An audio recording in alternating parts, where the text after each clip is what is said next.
Hört. Festivals mit Ö1. Heute die Ars Electronica 2024. Welcome to the Ö1 Festival podcast on the Ars Electronica 2024. In the last 4 episodes, we have already introduced you to some of the artists and researchers who are taking center stage at this year's Ars Electronica Festival from September 4th to 8th. We started with artistic director Gerfried Stocker and Masharu, artist in residence with the project Compost as Superfood.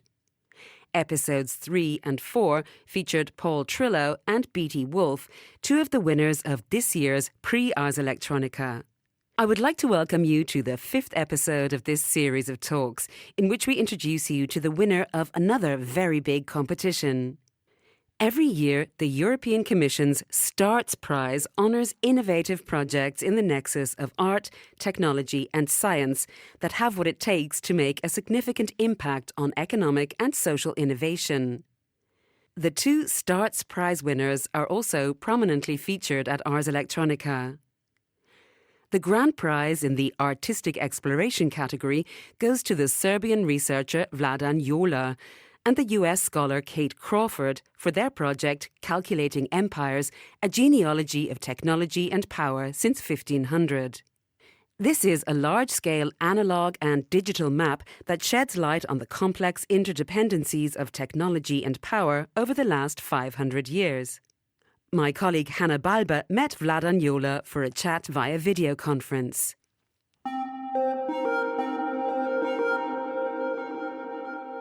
Today, I'm delighted to be speaking with Vladan Joler from Serbia, an academic, researcher and artist.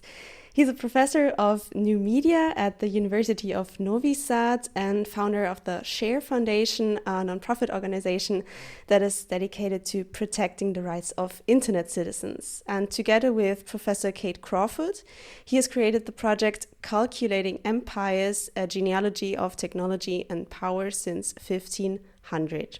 Vladan, it's great to have you here. Really nice to be here. And thank you for inviting me to this podcast. Let's talk about your project, Calculating Empires. It receives the Grand Prize for Artistic Exploration. What exactly do you explore in that project? So Calculating Empires is a large-scale research visualization. And we are exploring how technical and social structures basically co-evolved over 5 centuries. So it's one really big information space, basically 24-meter long drawing with tiny information. And we basically wanted to somehow unfold this past of communication, calculation, classification, and control. And during 4 years of really intensive research, we draw this map. And we hope that this map will help people somehow to explore history and to maybe draw their own connections and to try to understand the present better. What inspired you and Kate Crawford to create this large-scale visual manifesto? We basically started our collaboration maybe even 7-8 years ago with a project called Anatomy of an AI System. It is basically exhibited in Ars Electronica Center now for many years. And in our previous investigation and map, we deconstructed one single device. In that time, it was Amazon Echo device. And we explored this extensive anatomy of one system. And then after that project, we said, okay, let's go further and try to understand basically how those infrastructures and different ideas and concepts and different forms of power that are hidden within these infrastructures, how they evolved through the time. So then we said, okay, we want to do this through some kind of lenses of 4 different aspects. So we said okay, let's deep dive into genealogy of communication, genealogy of classification, of computation and control. And this is how we started to draw this map. But as you will see on the festival, it grew up immensely because once you start to dig, it's basically against some kind of fractal investigation that led us to many different aspects. So basically, I think there are tens and tens of thousands of nodes of information that are embedded in this map. But what is like for me like really interesting, it's the process itself, because it's not some kind of classical usual way of investigation or research, because it's happening parallelly with the drawing of the map. So this map, immense map, is somehow hand drawn in a way. And what the map is doing to you when you are using it as a research tool, it makes you explore different things in different ways. So it's not, it is basically some kind of non-linear space, information space that you are creating. And it's different than when you're like researching something that have a linear structure. Could you tell me also a bit about your personal journey? You're a researcher, professor, also an artist. What led you to blend those two parts together? What led you to blend data investigations with art? I really didn't have any kind of idea that I will end up doing this. We started with some kind of investigations of like simple things like on nano level of technological level. Basically, we were investigating internet packets. And basically, we started with the investigation of those like networks and internet infrastructure. And then step by step, I started to be obsessed with those like kind of investigations. And they led me deeper and deeper into those infrastructures. And so it started with a single internet packet and ended up with drawing some kind of huge maps of complex systems like Facebook or algorithmic processes, or drawing this map like anatomy of an AI system that explains some kind of extended anatomies and planetary scale systems. So it started with something that is really small and ended up on like a planetary scale system.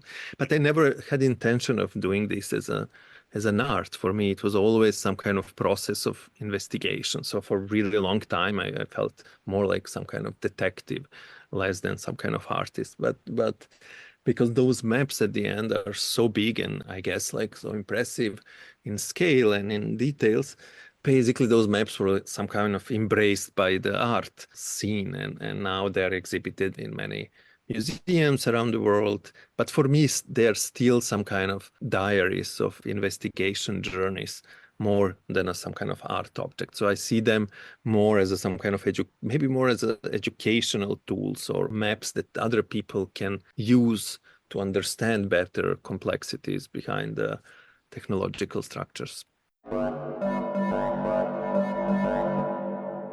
Vladan Joler has been working with US scientist Kate Crawford for almost 10 years.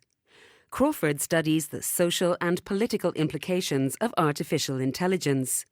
In 2018, they published their joint project, Anatomy of an AI System, which is being shown as part of the Understanding AI exhibition at the Ars Electronica Center. Anatomy of an AI System is a large-scale map with an accompanying essay and uses the example of an Amazon Echo device to show the numerous components and factors behind the production of AI systems. The Amazon Echo is a smart speaker that is connected to the Alexa voice assistant.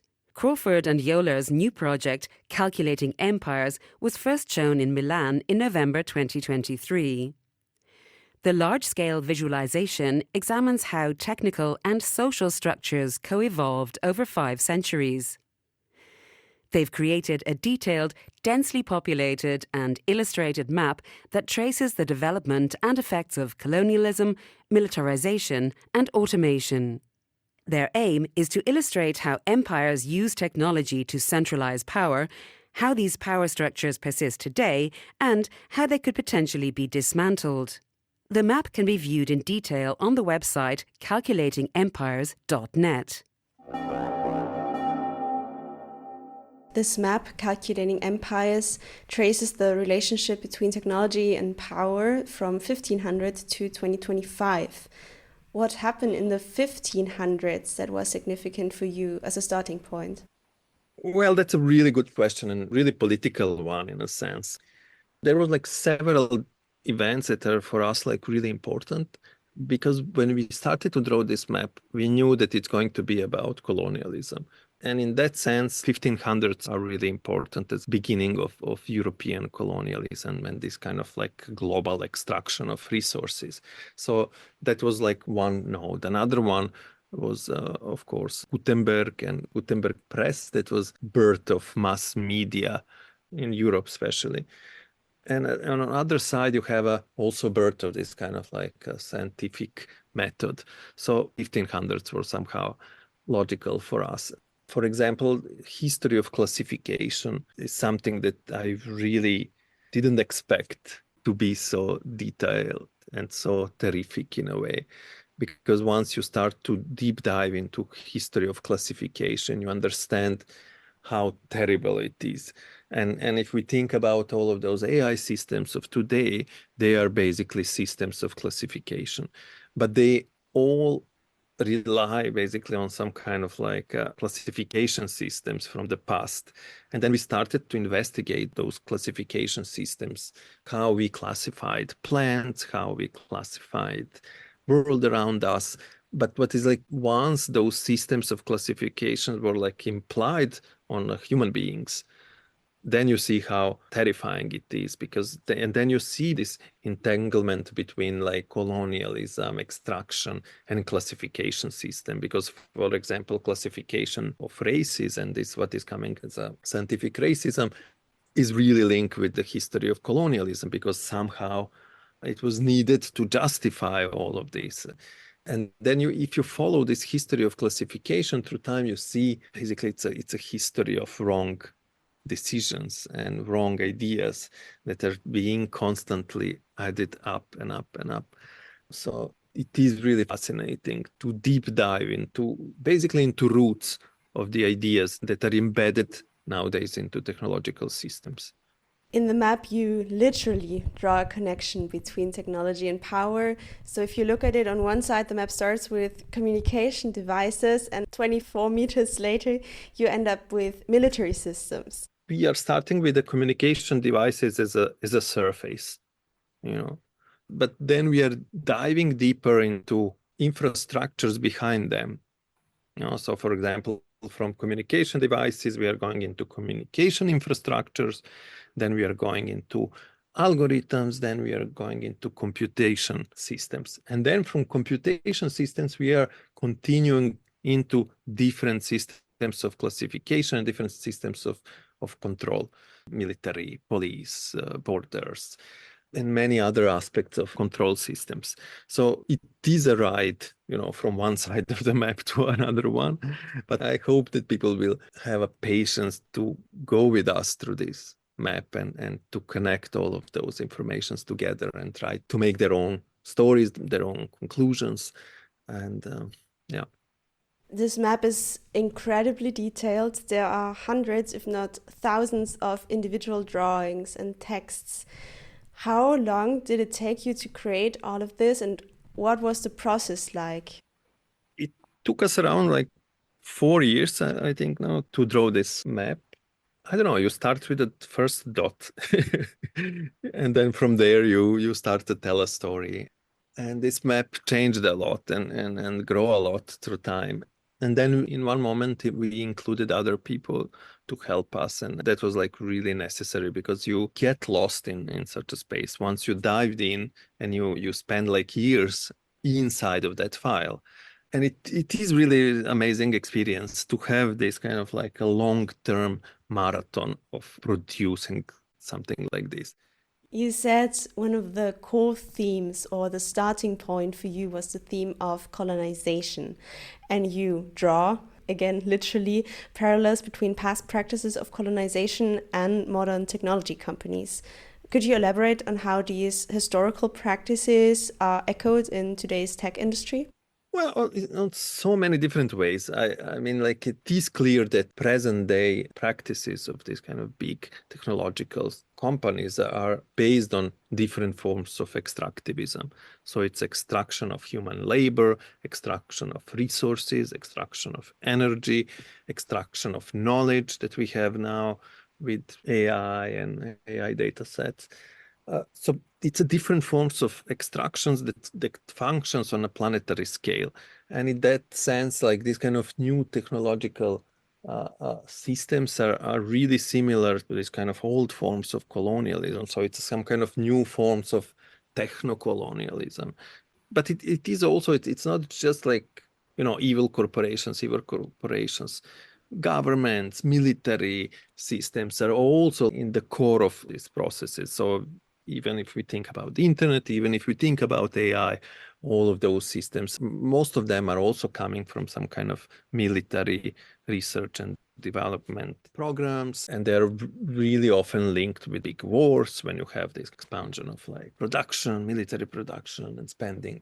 So this is like you all the time see how different media and how different technologies are being used and misused by the different systems of power, of military, of governments, of corporations who want to do different forms of extraction or to control their citizens or whatever. So I think in our map, those relations are all the time there. You can all the time see how those systems go together. How has your own view of the world changed since working on this project? I think we learned a lot. I think we are now ready for some kind of like quiz because we know about so many different things. Once you start to explore, because this is what the maps are doing to you. They push you to go into things because you need to draw those like nodes and connections. And so you're pushed to go into the corners of history or knowledge that you never planned to go. And I think I had, even before making this map, I had some kind of picture about or idea about how deeply those systems of extraction and control are rooted in our history. Now it's even more. And it is a scary idea. And people are referring to those like maps, even that I was like drawing before, as some kind of that they are like really dark and negative. But for me, even this kind of like a chance that we are able to explore those relations and to explore those things, it gives me some hope that, we are capable and we are able to try to do some kind of critical reading of history, critical reading of technology, critical reading of systems of power. So I learned a lot, and it was really some kind of like extreme expedition into the past and present. How do you hope that calculating empires will influence or maybe alter the public perception of how our society works, and what can maybe be learned for the future? I hope calculating empires will be used as a tool for exploration. And I hope it will be used by people as some kind of like initial inspiration to go more. Because I don't think this map on any other map, it's a finished one. And it is, again, some kind of reflection of our thoughts about our bias and our ideas. But I hope it will be used for exploration for other people to learn something, to go to some new places that they never been to. And I hope it will maybe inspire them to do their own things, not just to rely on this one as some kind of like ultimate source of information, but to create their own maps of ideas, of their own histories, their own conclusions. That was Vladan Joler in the U1 Festival Guide to Ars Electronica 2024. Thank you very much for listening. The next episode will feature artists from South Africa. Amy Louise Wilson, François Knutzer, and Russell Schlongwane will talk about their work Zata, the Institute of Technological Consciousness, a creative research project and short film that reinterprets Africa's technological history. Zata will receive one of 5 awards of distinction of the S+T+ARTS Prize Africa, which is being presented for the first time this year at Ars Electronica.